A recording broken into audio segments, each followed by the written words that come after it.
Hey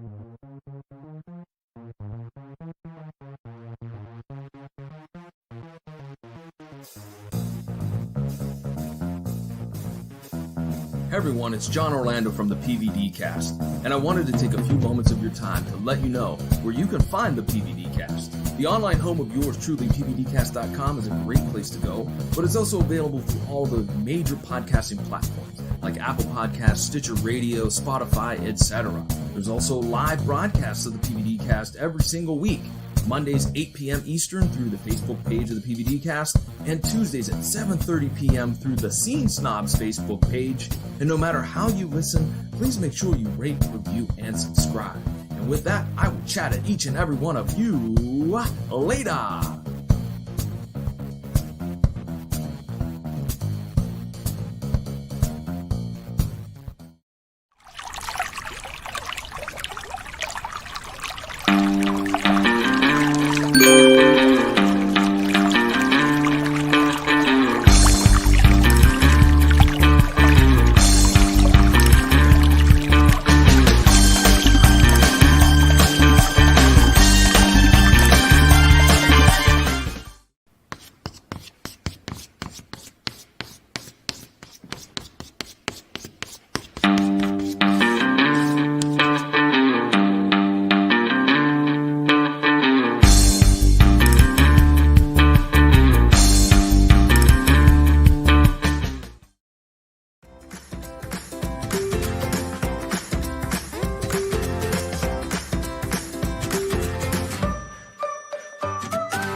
The Jeff Dwoskin Show presents Crossing the Streams with host Jeff Dwoskin, Bob Phillips, Ron Lippett, Howard Rosner, Sal D'Amelio, and Zach Wiseman, and today's special guest. Thank you for joining us as we talk about what we are streaming. Right here on Crossing the Streams. Episode may contain inappropriate material. Listener discretion is advised.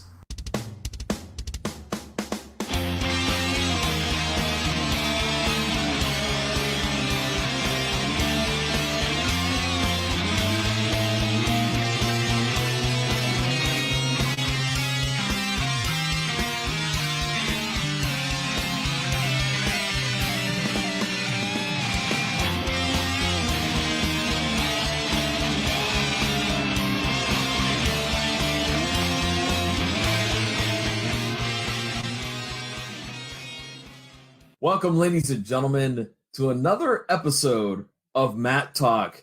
Jason and John here, ready to discuss another fantastic episode of Mattalk. Jason, how you doing, man? Hello, my honey. Hello, my baby. Hello, my ragtime girl. I am here. I'm ready to go, and I can't wait to talk about this episode. Is it okay to say that you got new digs? Yeah. How's the apartment? How's the new apartment? It's great, man. I'm the only one here right now. My daughter is at her friend's, and I get a night to myself, which I don't get those too often, or I had never had those too often up till now, and I'm loving it. All right, there you go. Well, you know what? We have to talk about something real quick before we jump into this episode. A individual named, I believe it's Lorianne Hinton. She had posted an article on the Mattalk TV show fan club Facebook page. The article is from outsider.com, and it's about the way in which Andy Griffith wanted Mattalk to actually be. So I wanted to discuss this with you real quick, because when it popped up. And by the way, again, Lori Ann Hinton, thanks for posting this in that Facebook group. It's a very interesting read, so I urge you to check it out. Jason, what did you think of it? Because just to give a brief summary, it was talking about the fact that Ben Mattalk was envisioned to be somewhat of an anti-hero, kind of a little bit of a darker character, going to be maybe a little bit of some chemical dependencies, if you will, an alcoholic. You know, he wanted him to be a little bit more nefarious. And it was, in fact, Dean Hargrove who said, no, we want to kind of go with another Perry Mason type of law show. What do you think, Jason? What did you read the article? What do you think?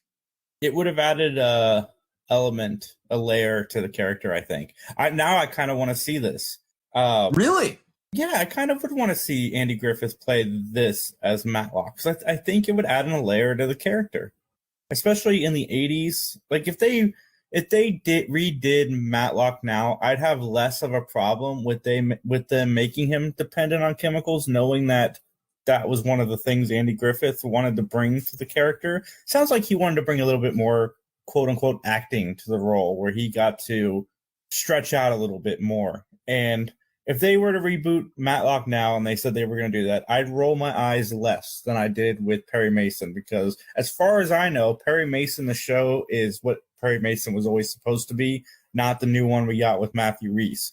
So I'm kind of curious, but I don't know. I still wouldn't want to see anybody else play it but Andy Griffith, but I really would have loved to see that take. It would have added a layer of drama. It would have. I just wonder if 1986... 1987, if that was the era to do this. This just seems like more of like a 90s type of idea or vision, if you will, of Mattalk.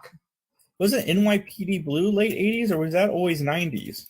No, I believe that was the 90s. I believe you're looking 91? 93. Okay, so yeah, it would have been a few years ahead of its time, but you know, one of the complaints I have about Mattalk is the lack of through line throughout the series, something that, you know, a story arc or issue that continues. And it sounds like Andy Griffith and I were kind of seeing eye to eye on adding that kind of element, something different, because it would have been different. And he was right, because that would play into a lot of the shows of the 90s. And you know what? I also, too, believe that as we are learning more and more on this journey through Mattalk, that indeed Andy Griffith was quite the complicated individual. He wasn't the Andy Taylor that we thought he was, you know, in real life. He was a very complex man. And so I should give credit to where this information comes from, by the way. I apologize for that. Daniel Device wrote a book called Andy and Don, The Making of a Friendship and a Classic American Television Show. And that was the basis for this article. Again, the article was on outsider.com. I just thought it was an interesting read, especially because we have been talking about this so much, you know, since we started doing this podcast. What happens if they would remake Mattalk? Yeah, and I understand Andy wanted to do that because he's playing a character in Mattalk very similar to what he played on the Andy Griffith show. And I know that's kind of not what he wanted to do. He wanted to try something different, you know, show more of his acting range, because the guy could act. Unfortunately, I don't think we ever really got to see that in some of his TV roles, but I see what he wanted. He was just maybe 5 years too soon. You know what? I'll tell you what. I did see him in an episode of The Bionic Woman not too long ago. Oh, God, he was great, because he was the, like, misogynistic army guy. Like, oh, I got to fly this woman across the enemy lines, and he was very good in that role. So I say that he's got some range. That is an accurate statement. And once again, Lori Ann Hinton, thank you for posting that in the Facebook group. And by the way, quick shout out to both of the Facebook groups out there that we appreciate so much. We love dropping links for our wonderful podcast over there on those Facebook pages. But Jason, we've talked a lot. Let's get on into it, shall we? We shall. All right, it's time for our opening statements. The episode that we're going to take a look at is entitled The Nurse, and it originally aired on February 3rd, 1987. And Jason, this is going to be a historic episode because we are going to get the very first appearance of Julie Summers as Julie March, the A.D.A., who would eventually become the love interest and rival of Ben in subsequent seasons, starting in season number 2. So this is a pretty important episode. Side note, little trivia here. They used obviously her same first name of Julie, but they also used her home state of Nebraska as the character's home state as well.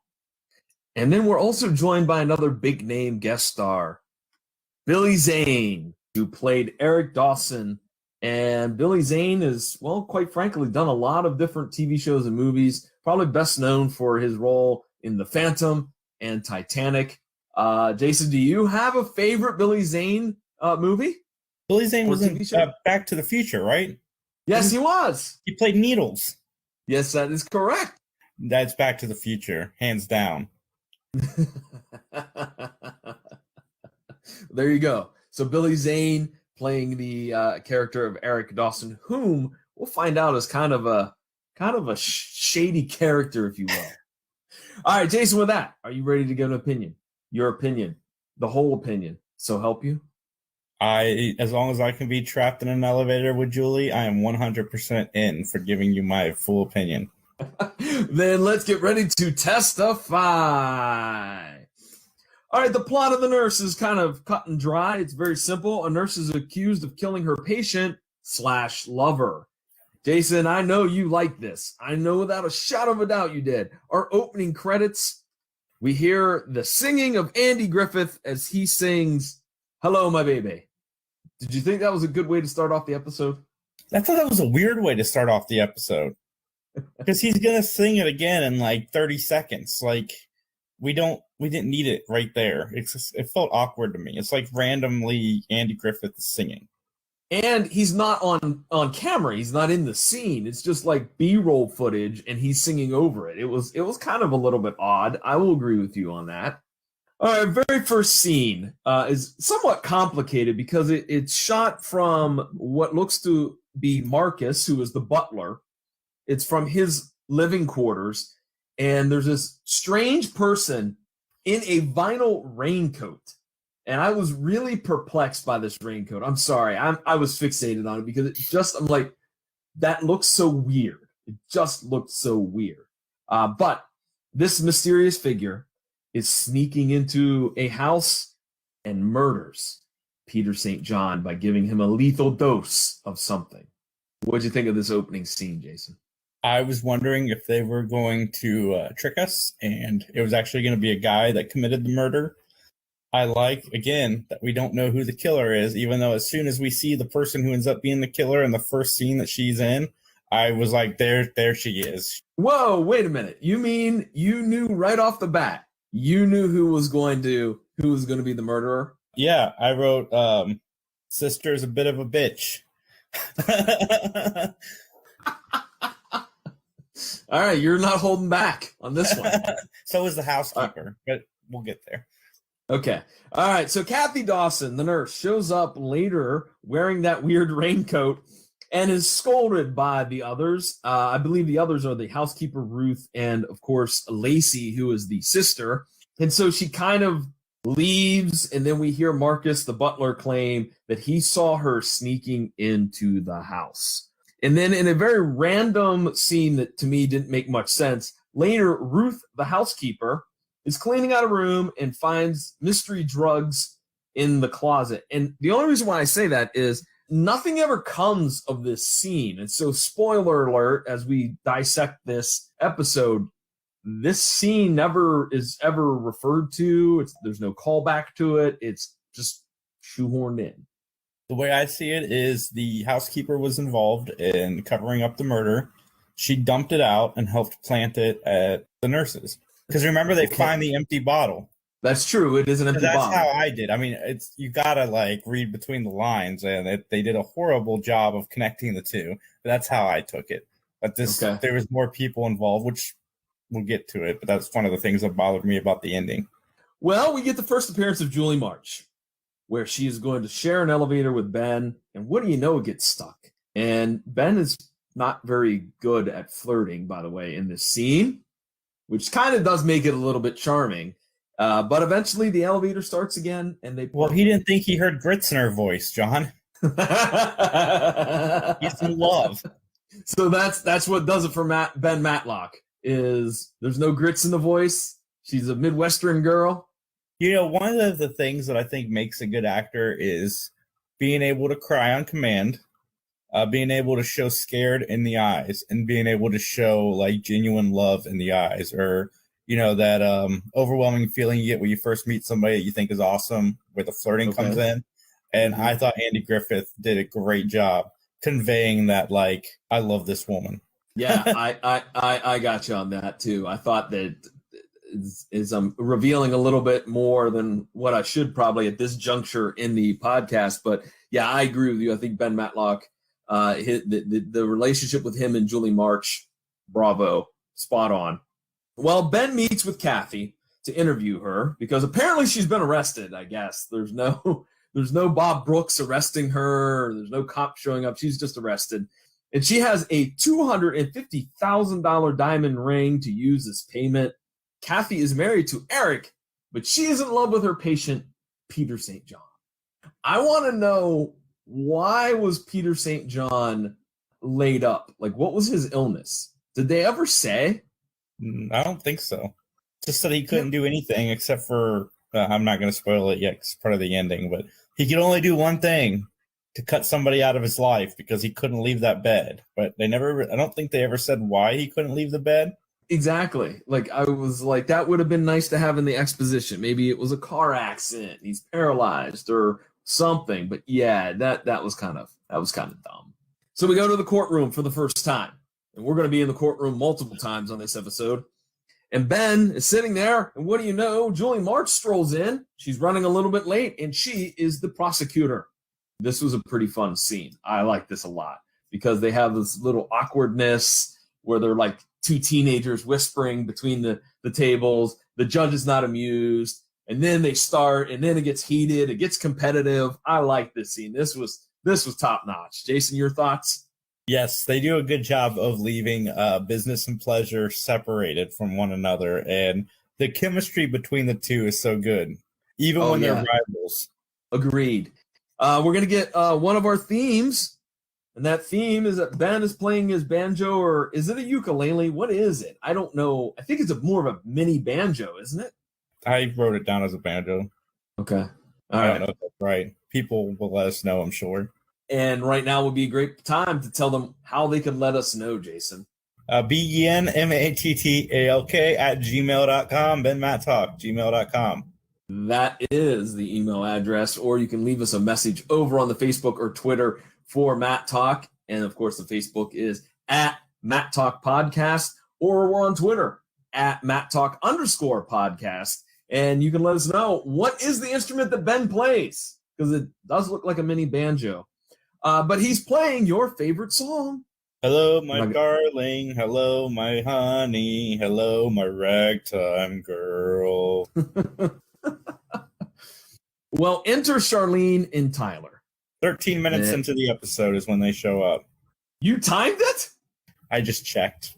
Okay. I've been trying to notate when we get to see Tyler, and Ben's like, so if you guys didn't know me, he's holding his little banjo. He looks like a kid at a candy store, and he's like, how old would you guess I am? And she goes, well, I know how old you are. And Tyler's like, I don't, but if I had to guess, I'd guess really old, especially with that suit on. That was great. I loved it because I think the thing what maybe some people won't pick up is just the subtle subtle reaction of Charlene, like, dummy, I know how old you are. You're my dad. Like that, just like that was to kick things off. And then Tyler in that suit, very old. I liked it. It was good.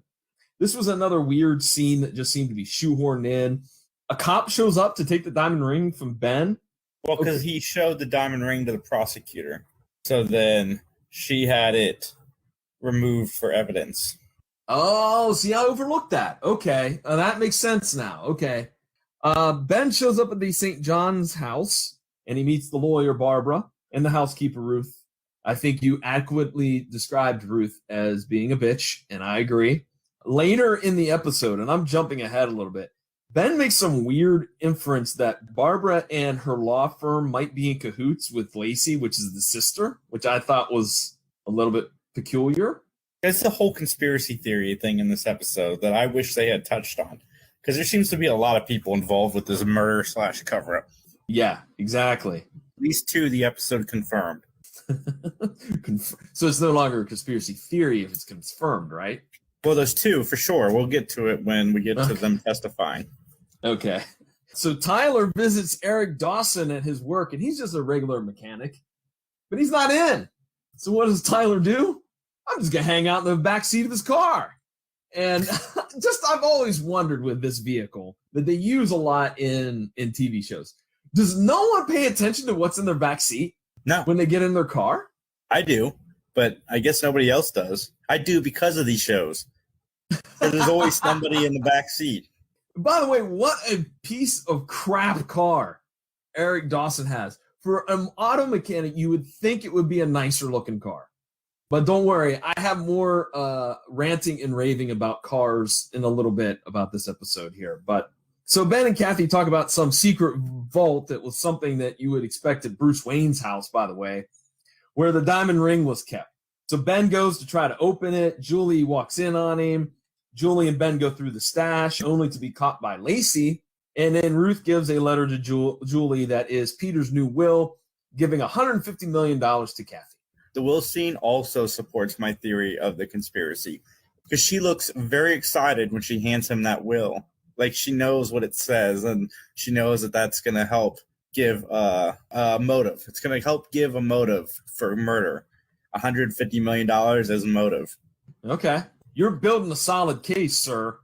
So back to the courtroom. Julie objects to the way Ben is cross-examining Marcus. So we get some more of that, aggravation, butting heads, getting heated, if you will. And then that leads to Julie and Ben meeting up in the parking garage. And we find out Julie has a flat tire. There's some more awkward flirting, and Ben eventually decides to swap out the tire. Here's my rant. Okay, much like Eric Dawson should have a better car, so should Julie March. She's driving a freaking AMC Hornet. Come on, man, an AMC Hornet? She can't afford a better car? Maybe assistant district attorneys don't pay well in Georgia. In Atlanta? I gotta think that they made good money.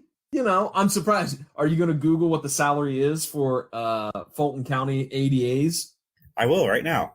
Okay. I'm just saying, look, man, AMC, back in the day, AMC automobiles are kind of like the low-level automobiles. At least in my experience, from everybody I knew, they always talked bad about AMCs not being reliable and stuff like that. So that's why I just kind of figured that, you mean to tell me that she doesn't have like a Crown Vic or a Ford Fairmont or, something like that. Heck, I'd even settle for just like a four-door Escort or Chevette. But really, an AMC Hornet. The salary for an assistant district attorney is $54,627 to $118,703. So I can't find anything specifically with 1986. It's not bad. That's not a bad chunk of change, man. Big span too. You can go from 54,000 to 118,000. Yeah. Very large span. All right, so we got another theme here. That is Ben shining his shoes. We haven't seen that in a while. And then Charlene, like a good daughter, calls out her father, liking Julie. And then we see that Tyler appears with good news. And what good news does Tyler have, Jason? He's no longer a mechanic. He bought the shop. That's right. Eric Dawson is now the owner, lock, stock, and barrel of the garage in which he works at, which I think they said is valued at like $185,000. Yeah. Which, again, that sounds like a big chunk of change. So now we go back to the courtroom, and I'm going to say right now, I think this was probably my second favorite scene.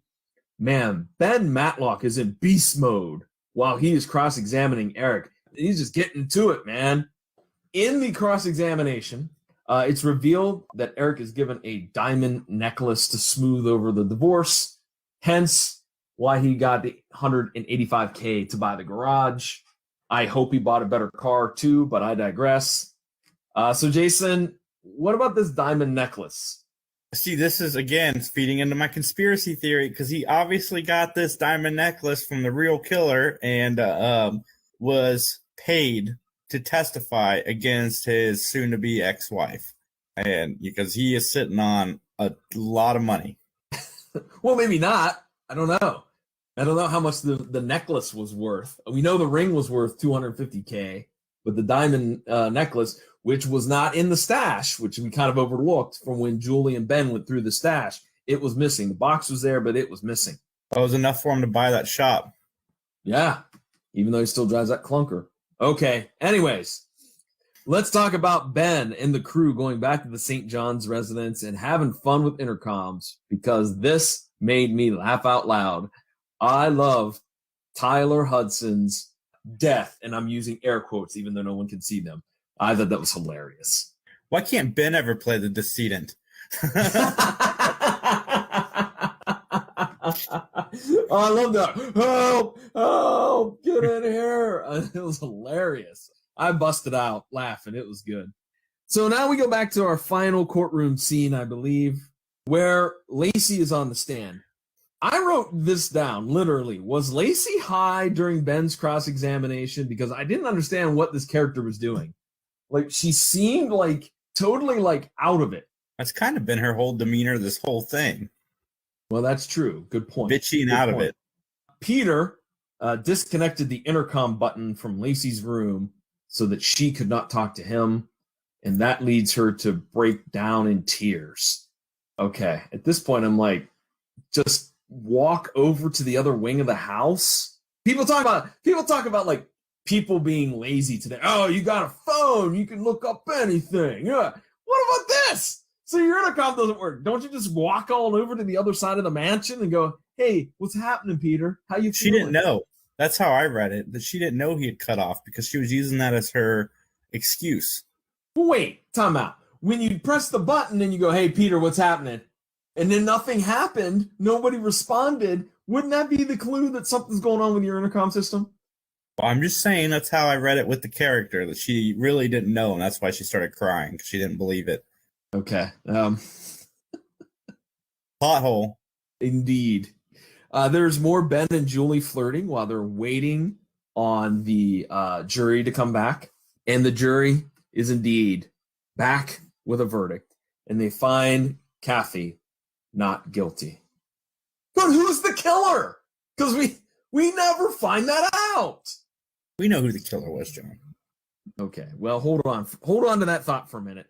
And we close the episode with Ben asking Julie to go to dinner. I hope they go to Ray Templeton's place, because that seems like a classy joint. Anyways, your theories on the killer. We'll go back to that. It was Lacey. They all but confirmed it. Okay. Write it down for me. She said that she was in the room and he called her on the intercom and met in the thing. So she's obviously lying. So she's obviously the killer. Because she's saying her motive? Because she was losing him. It was flimsy. It's flimsy. No, but I also think the housekeeper was involved, and then they pulled in the ex-husband to be part of the little conspiracy. And then maybe the lawyer and law firm, because they had a lot of money to gain too if she got the inheritance. What about the butler? You didn't answer that one. What about him? I think he's squeaky clean. I think he was fine. He was fine. I mean, he did notice her walk, and he notices the way women walk. But I'm going to put that up for the back brace. The back brace is what caused her to walk weird. Age 4, he started paying attention. I'm like, hey, dude, that's a little bit early for puberty, don't you think? You paying attention to how women walk. Hubba hubba there, pal. Calm down. Take a cold shower. Jeez. All right, well, Jason, shall we get into our closing statements? I think we're going to be closer on this episode than I initially thought. Okay. All right, with that, it's time for our closing statements. This is the part of the episode where we review the episode based on a gavel system. 5 gavels for a very good episode, 1 gavel for a pretty lousy episode. We will also justify why we are giving that particular rating. Jason, do you want to go first? I would love to go first. This episode gets 3.5 gavels. I had fun. This is why I buy the ticket to watch Mattalk. Tyler Hudson's comedy was on point. We all know how much I love Tyler Hudson's comedy.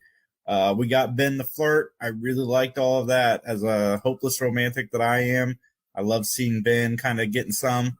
And I thought it was a solid episode. There's some plot holes and conspiracy theories that never really got addressed in this episode, but that doesn't matter because everything else I enjoyed. Okay, I'm giving it 2 gavels. I loved Ben and Julie, that whole relationship. As you said, they do a fantastic job setting up that storyline. I loved it. I really did like Beast Mode Ben in the courtroom. I thought that was really, really good. Here's what I disliked, and you probably may disagree with me on this one. I felt we needed more Tyler. There wasn't enough Tyler Hudson. We did need more Tyler. That's why I wrote down the 13-minute mark, because I was like, oh, crap, are we getting an episode without Tyler and Charlene? Because we're already 13 minutes in. Yeah, exactly. And I agree. There was too many questions at the end. Who is the killer? Was Kathy stealing from Peter? What was his ailment? Why were they having an affair? Like, it just, it went nowhere. There were so many plot holes and so many questions. I just was like, this isn't a very solid episode. So I gave it 2 gavels.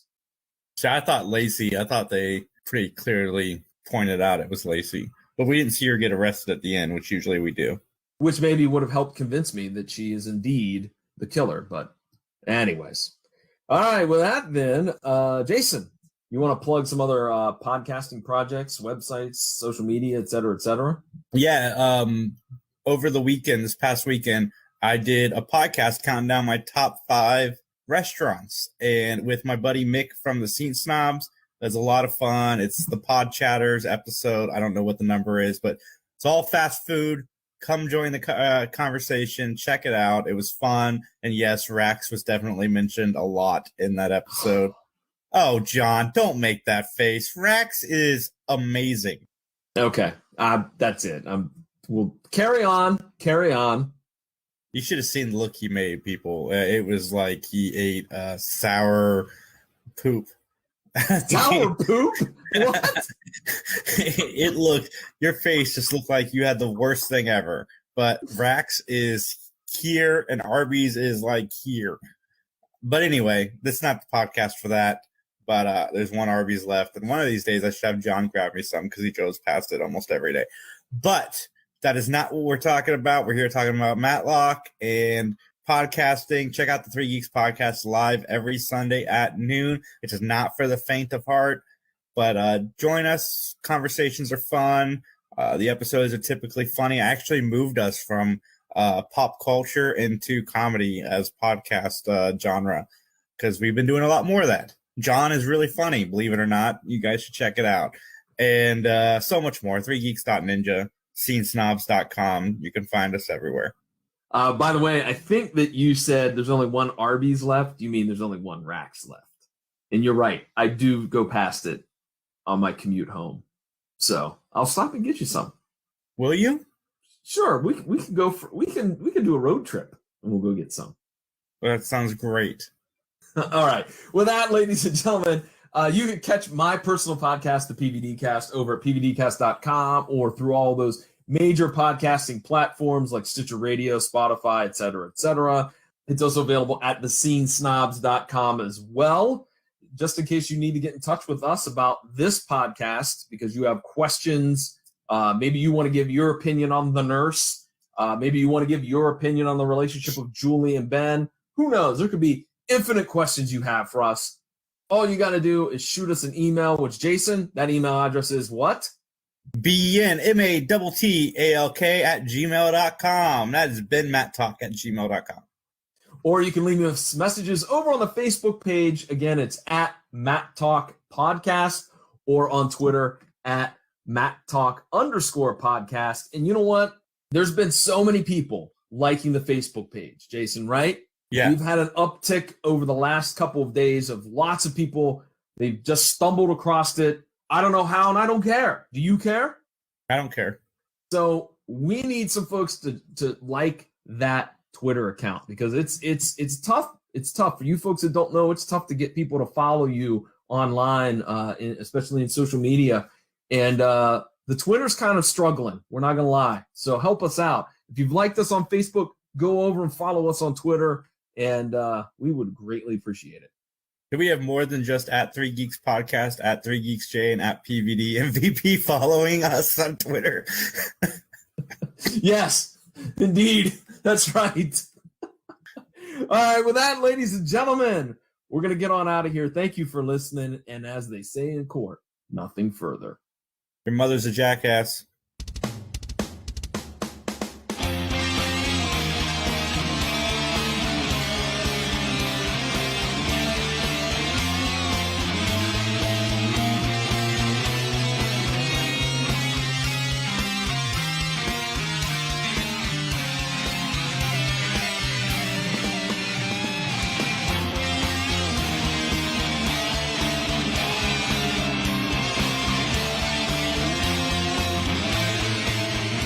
The following has been a joint production of the 3 Geeks Podcast and John Orlando Enterprises, LLC. Copyright 2020.